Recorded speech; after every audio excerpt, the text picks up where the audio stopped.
सहस्र युग पर्यंतम अहर्यद ब्रह्मणो विदुः रात्रिम युग सहस्रांताम ते अहोरात्र विदो जनाः.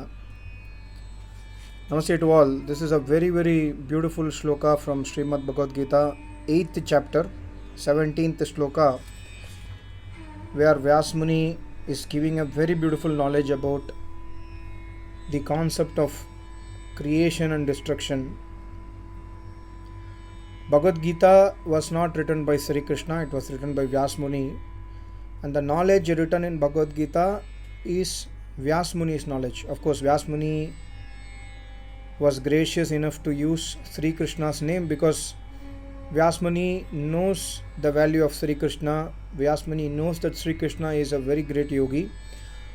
So he wrote Bhagwad Gita, or he did not even write Bhagwad Gita, he wrote Mahabharata, and in the Bhishma Parva, he wrote about the dialogue between Arjuna and Sri Krishna using the name of Sri Krishna. But the knowledge written in these shlokas, in all the shlokas, are not the knowledge of Sri Krishna. It is the knowledge of Vyas Muni. And of course, we can also interpret it as to be knowledge of Krishna also, because both of them were great yogis. And both the yogis, a yogi being realized Jivatma, that means a yogi who has attained Samadhi, they will share similar knowledge because both of them realizes the Almighty God and his knowledge of the Vedas in Samadhi. So I was incidentally reading the book written by Swami Prabhupada Ji Maharaj, where he has explained in this shloka. He says like this: those 4 yugas rotating 1,000 times comprise one day of Brahma, who is the creator God, and the same number comprise one night, and Brahma lives 100 of such years and then dies. So Prabhupada Ji considers Brahma to be the creator God, but he says he lives and dies. And Prabhupada Ji says Sri Krishna is more supreme than Brahma, the creator God. So why I speak from his book is because there was a doubt by one YouTube viewer. So I was analyzing that how he got this doubt. Maybe he has read this Gita or another Gita. Also another Gita written by Swami Mukundananda Maharaj. He also says the similar concept, the life and death of Brahma. Whereas this shloka or neither of any other shloka speaks about death of Brahma, Almighty God. In Bhagavad Gita or in any other Vedic scriptures, you cannot see such statements that God took birth and he died. Yeah, of course, we can misinterpret that somebody says that Bhagavan Uvacha, Sri Krishna is Almighty God and Almighty God took avatar and he died, which is against the Vedic Dharma, Vedic principles. So here Sri Krishna and Vyas Muni speaks about a different concept. Sri Krishna says Brahmanaha yat ahaha, or Vyas Muni says Brahmanaha yat ahaha sahasra yuga paryantam. Ahaha means daytime. What is daytime? Daytime means Brahmanaha, Brahma ka, Paramatma ka. Brahmanaha is a very important word in this shloka. It says Paramatma ka yat ahaha, one day of Paramatma. God's one day is Sahasra Yuga Paryantam. Sahasra means 1000. Yuga Paryantam, the length of yugas is 4.32 million years, which is the summation of Satyuga plus Treta Yuga plus Dwapar Yuga plus Kali Yuga, which is 43,20,000 years or 4.32 million years. So 1000 times of 43,20,000 years is equal to 432 crore years. This is called as one day of Almighty God. This is the reference. The reference point of this shloka is from viewpoint of Vyas Muni and Sri Krishna. See here, the word used in this shloka is Viduhu te janaha. Viduhu means janne wala. Viduhu te janaha, yogi jan. ऐसा योगी जन जानते हैं. The daytime of Almighty God is 432 crore years is known by yogis. Janaha does not mean normal people, because the next word is ahoratra vidaha. Aho means day, ratri means night, vidaha means here the secret. The knower of this secret is yogi jan. They know about the day and night of Almighty God. They know these secrets. Normal people like us, what we know Kam, Krodh, Madlobh, Ahankar. We know how to make money by selfish acts. We know how to misinterpret. We know how to get popular by putting a concept against Vedas. Like some people have put concept like Sri Krishna is supreme than Paramatma, Supreme Lord, which is against the Vedas. Sri Krishna worshipped Paramatma throughout his life. He did Ashtanga Yoga Abhyas, he did Yajnas, he served his Acharyas. After serving his Acharya, after doing Tapasya, day and night Tapasya, after destroying the Avidya, Asmita, Rag, Dvesh, Abhinivesh, Pancha Kleshaha, he attained Samadhi, Asamprakyat, Dharammega Samadhi or Nirbija Samadhi. Then Sri Krishna realized Almighty God in Samadhi. And after realizing Almighty God, he wrote or he gave the knowledge to Arjuna. Probably he gave, I don't know, because the Gita is written by Vyas Muni. We believe that Sri Krishna would have given some knowledge to Arjuna for sure. But the other, thing that, both the armies are standing and in between the battlefield, Sri Krishna gave to Arjuna. It's just to give more importance to us. That's it. Sri Krishna would have never done that, because Sri Krishna himself is a warrior. He knows the importance of war and battlefield. Nobody can give such a knowledge, 700 shloka knowledge in the battlefield for sure. So Sri Krishna would have given some knowledge to Arjuna and other people, and Vyas Muni thought that, okay, let me write like this so that the importance is known to other people. Even in the battlefield, we must remember this Brahma Gyan, Brahma Tattva. So we must understand that Sri Krishna, after realizing Almighty God, and Vyas Muni, after realizing Almighty God, Vyas Muni wrote Brahma Sutra. Vyas Muni commented on Yoga Sutra. So we can understand Vyas Muni is a complete yogi. Vyas Muni, Sri Krishna, and other Rishi Munis who are equivalent to Vyas Muni and Sri Krishna knows this secret about day and night of Almighty God. From the perspective of Almighty God, there is no day and night, because Almighty God is Ek Ras Wala, Ek Tattva Wala. Almighty God, His knowledge, His power is unchangeable, unaltered every time, eternally. But from the yogi's perspective, to understand about Almighty God, they say that this is daytime of Almighty God, because what we do in daytime, we do actions. Even on a Sunday, where there is no work for us, there is no business for us, the shop is closed, the factories are closed. Even on Sunday, we do our activities at home. We take a rest in the daytime, or we see TV, we go out, we meet our friends, or we do tapasya, we do yajna, etc. even in the Sunday daytime. So daytime is that time where Almighty God is doing some activity from the point of view of yogis. What is that activity? The activity of creating the universe, the activity of sustaining the universe, the activity of watching our karmas, the activity of controlling the birth and death of various jivatmas, various bodies which jivatma is holding, the activity of sustaining the universe. So all these things are activities of Almighty God when the universe exists. That is the reason, from the point of view of yogi, they call this is the daytime of Almighty God. So Brahmanaha yat ahaha sahasra paryantam is 1 day of Almighty God is 432 crore years, means this universe lifespan is 432 crore years. This universe gets created, sustained and destroyed during the daytime. Destroyed during the daytime means that destruction process begins, means night time starts. Because Sri Krishna says Ratrim Yuga Sahasrantam, Ant ho gaya hai. Ratri Ant ho gaya means the destruction has started, the night time has started, but night time will last, like our night time starts at 6:30 p.m. in the night. Start of night is 6:30 p.m. Sun is set and then darkness is slowly coming in. But night time will last for until next day morning 5 o'clock or 4:30. So similarly, thus entering Darkness. Entering Ratri is start of destruction of the universe. But the Ratri will also last up till Sahasra, Yuga Sahasra, 43,20,000 years into 1000 times, which is 432 crore years or 4.32 billion years of Ratri. So Sri Krishna says only this knowledge. He never says anything about the birth of Brahma and death of Brahma. Because God never takes birth and God never dies.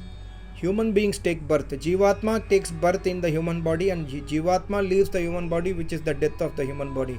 Sri Krishna took birth and he is called as Sri Krishna when he was inside the body. Today, Sri Krishna will not know that he was Sri Krishna because Sri Krishna is a Jivatma. Sri Krishna is in moksha now. Sri Krishna will not identify himself with his body because he had thousands of bodies before the birth of Sri Krishna. Before coming into Sri Krishna's body, that Jivatma of Sri Krishna took thousands and 100,000 births. So he would have had many other names. So we cannot call Sri Krishna when he left body, that's all. Sri Krishna died, that's it. Whereas Almighty God will never come into the body and will never leave the body because God is omnipresent. God does not take birth and death as per Vedas. And Sri Krishna being learned of Vedas, Vyasmuni being learned of Vedas, they will not write anything against Vedas. That at least that amount of knowledge we must understand. So what Swami Prabhupada ji of ISKCON has written is totally against Vedas. Brahma takes birth and Brahma will die. And the Supreme Lord Sri Krishna is superior to Brahma. No. Sri Krishna is inferior, not Sri Krishna. Every Atma, Jivatma is inferior to Paramatma. Paramatma is superior than everyone. That's why, or that is the reason Patanjali Muni says in the sutra, Klesha karma vipaka ashaya aparamrishtaha purusha vishesha ishvara. He is the special Purush, special Atma, Paramatma. We are not special Atmas. We are normal Jivatmas. Even if a person is a yogi, he is not special like Almighty God. He is special amongst the human beings, for sure. But he is not as special as Paramatma. That we must understand. And that is the reason of complete surrenderance of yogis to Almighty God. Yogis know that secret. Yogi is never in Ahankar. A yogi knows it completely. We do not know it. That's why we are in Ahankar. We are in, Kam, Krodh, Madlobh, Ahankar. But yogis know it. None of the yogi has ever written any book or any, uttered a word that I am superior than Paramatma. No. Every yogi have written the book that I am inferior. I am nothing in front of Paramatma. This is the words of yogis. That we must understand. So, the Brahma Din and Brahma Ratri is just to indicate to us, like people like us, normal people, to understand that during the daytime, God's work is to watch us. God's work is to maintain this universe. God's work is to create the universe. God's work is to prepare whatever is needed to sustain the universe. But during the night time, God does not have this work, means the universe does not exist. God is ever unchangeable, but the universe does not exist at that point of time. So God does not watch our karmas because we do not exist in the body. God does not create the universe because the universe is in Prakriti state. Why I say it is in Prakriti state? The next shloka 8/18 says, Avyaktad Vyaktaha Sarva Prabhavanta Aharagame. During the aha means daytime, agame. During the start of daytime, what happens? This daytime of Paramatma, during the start, what happens? He says, Sri Krishna says, Avyaktad Vyaktaha. God converts the Avyakt Prakriti to Vyakt Srishti. God converts the Prakriti to Srishti, which is called as the start of the daytime. When the creation starts, the daytime is already starting. When the creation starts, the daytime has started. When we wake up from the bed at 4:30 a.m., our day starts. If you are waking up at 6 o'clock, your day starts at 6 o'clock. Similarly, when the Paramatma starts acting on Avyakt Prakriti to disturb the Avyakt Prakriti and creates the Vyakt Srishti from Avyakt Prakriti, the daytime starts. And when the night time starts, Ratrayagame Praliyante, when the start of destruction of universe starts, it's called as the start of night time. And what happens in the night time? The Srishti will go back to Prakriti. Tatra Avyakta Sanyake, it will again go back to Prakriti, Avyakta stage. So this cycle is eternal, Arjuna. Understand this. The creation, sustenance, destruction, again creation, sustenance, destruction is eternal, just like day follow night and night follow day. And that's why yogis understand this as day-night process. Day and night Almighty God is functioning. In the night time Almighty God is functioning by not creating the universe. It does not mean that Almighty God is sleeping. Night time we sleep, Almighty God does not sleep. In the night time there is nothing to sustain this universe or maintain this universe, but still God is Chetan, God is alive. God looks the Jivatmas who are in Pralaya stage. God looks the Prakriti. God sees the Prakriti, that okay, this is Prakriti, it is undisturbed. God knows it is Prakriti. God knows how to create the Prakriti, from Prakriti to Vikriti or the universe. And God also sees those Jivatmas who are in Moksha stage, because a person who is in Moksha, he also lives in Pralaya stage with the Chetanata, with consciousness. So God gives the Moksha Anand even in the Pralaya stage to those Jivatmas who are in Moksha. So God's function is always existing. But from the point of view of creation and destruction, it is as if that it is God's night and God's night during Pralaya and God's daytime during the universe exists. But Brahma does not live and die. This is utterly, I don't know what to say, but this is totally nonsensical statement and against the Vedic Dharma. This kind of statements have given a reason to worship of Sri Krishna as Paramatma. When this kind of statements have been written by some Pandits and some sons who are devoid of knowledge of the Vedas, Sri Krishna worship has started. Sri Rama worship has started. Other worships, Vittal worship has started. Durga, Ambiga, Vinayaka, this worship, Shiva worship has started. Whereas we have left the worship of Almighty God. Almighty God is such a tattva which Sri Krishna says, see, he converts the Prakriti to Vikriti. And I cannot do it. I just know it. Sri Krishna cannot convert Prakriti to Vikriti. Not only Sri Krishna, none of the Jivatma can do this. But they know that. Knowing itself is, making them special. Doing, if somebody is able to do it, then he is more special than those special Jivatmas, right? So that's why God is called as Purusha Vishesha Ishvaraha. So we must always study books written by greatest Maharishis and Yogacharyas only, especially when it comes to Gita, because Gita, the language of Gita is not easily understandable unless and otherwise we know complete Vedas. We cannot understand Gita. Because we do not know Vedas, we must study Gita written by a complete yogi only. A complete yogi who has attained Samadhi, who has realized the light of Almighty God, which is Vedas in Samadhi. The light of Almighty God is not the sunlight what we see outside. The light of Almighty God is the Vedas. The person who has completely realized the Vedas knowledge in Samadhi is the one person who is eligible to comment Gita in a true sense. And we must study that book. And there is only one book to my knowledge. There could be one or two books also, I don't know. But to my knowledge, there is one book in this world which is Gita written by Swami Ram Swarupji Yogacharya. You can order this book from vedmandir.com if you are interested. He is my Acharya, and my Acharya has spent at least 12 to 15 years in tapasya before writing this book or during writing this book. Because when we read his Gita, we can understand the amount of effort he has put in writing each and every shloka. So we must try to read books written by Yogacharyas and Samadhistha Purush, and we must stay away from these books which says that Brahma takes birth and he will die. God, creator, takes birth and dies. If somebody is writing such a statement, how can we consider that book has to be authentic? So this is shloka and also many other shloka in Vishwarupa Darshanam. There are so many secrets which I have not made any video because I do not know so much of English or Tamil to convert that Hindi words to English and Tamil. So if you know Hindi, please read that book written by my Acharya to understand Vishwarupa Darshanam and other things. Thank you so much. Namaste. Om.